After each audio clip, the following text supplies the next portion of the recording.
But one day I came home and I found a brown envelope on the table.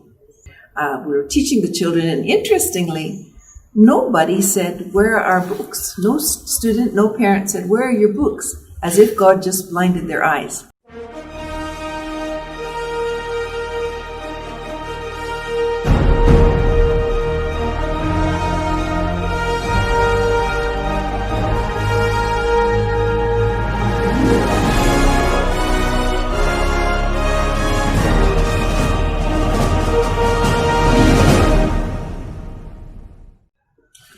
Welcome again, friends. You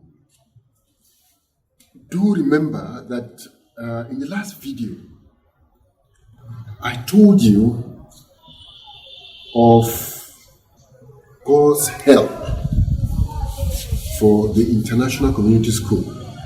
How God gave us the field behind the school miraculously. A plot of about 5 hectares of land in size. That became the selling point for the school. Now, the superintendent of the school, Mrs. Janice Okwanachi, will come now and tell you miracles that God did at the very beginning. That first year when the school started, signs and definite interventions of God. Please take a listen. Hello, viewers. It's my privilege to share with you some of the wonderful things that God did for us in our first year of ICS. When my time was up at the American school, I didn't know what to do. And I had fallen in love with international education. So that seemed the way to go. But how to get there? No land, no building, no teachers, and limited resources. But one day I came home and I found a brown envelope on the table. It was a C of O. And when I opened up the envelope, I saw that it belonged to Professor Charles Wambebe. So I called Prof, who was a family friend, and I said, "What is this?" He said, "Well, this is a plot of land in Wuse 2. I've never seen it, but I hear you want to start a school, so you can buy the land and pay for it whenever you have money, or we can do a partnership, whatever you want. Just take it and start doing something." So I thought about it, and I thought, well, he is a professor, he knows about education, he's a Christian, he has the same values that we have, and he's been a CFO, so he knows how to run a business. So it seemed only right that we do a partnership. So we found the land, we got somebody to build just 4 classrooms on the land, and 4 classrooms and a toilet, and there was a boys' quarters already there. So I ordered books from the US. I ordered 5 books for every grade level. And for all the money that my husband and I had at that time, we used half of it to order the books. The second half was to pay for the building. Although you know how it is, when you build something, it always costs more than you think. So we almost paid for the building and had a little debt with the builder.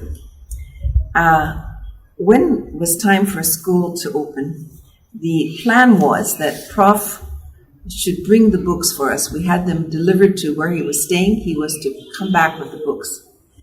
Unfortunately, Prof came back, no books. They hadn't arrived yet at his place when he had to leave. So we had no option but to ask them to send the books to us by UPS. I knew that would be very costly.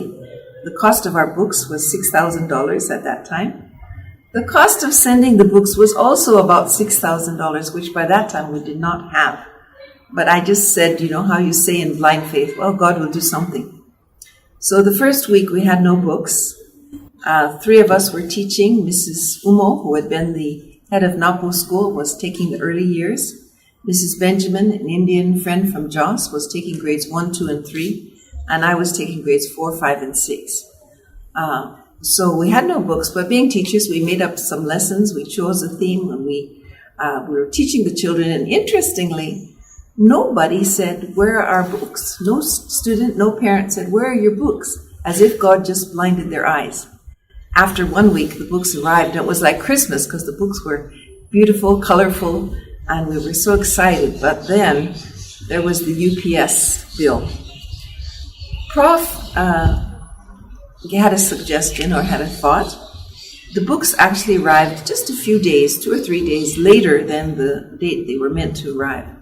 So he called UPS and they said, if the books were delayed in Nigeria, it's beyond our control. But let us check. So they checked, and the books were actually delayed in London. And so they called us back and said, look, we have a motto. Our motto is, we keep our promises.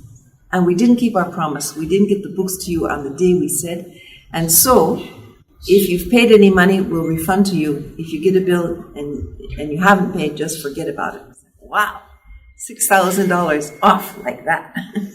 Interestingly, a few years later, when we ordered books again, this time our order was $12,000. We had grown a bit. That time, they sent us a double order, twice as many books as we ordered. And I thought, wow, who has the money to send half of those books back again? So we contacted the supplier, and he said, oh, our mistake, keep the books. So we had $12,000 worth of extra books. And so God was just reminding us that he was still with us. So that was one of the wonderful things that God did for us. You know, God promises to supply all of our needs. And sometimes it's good to step out in faith, and it becomes an adventure with God to see how he actually meets your needs. So I challenge you today, is there something in your life that seems impossible to you, beyond your reach? Then you're a good candidate for a miracle. Reach out to God. His promises are true. He promised that he'd supply all our needs according to his riches, his unending riches in Christ Jesus. May that be your experience. Next time, I will continue and tell you a little bit more about what God did for us in the initial days of ICS. God bless you.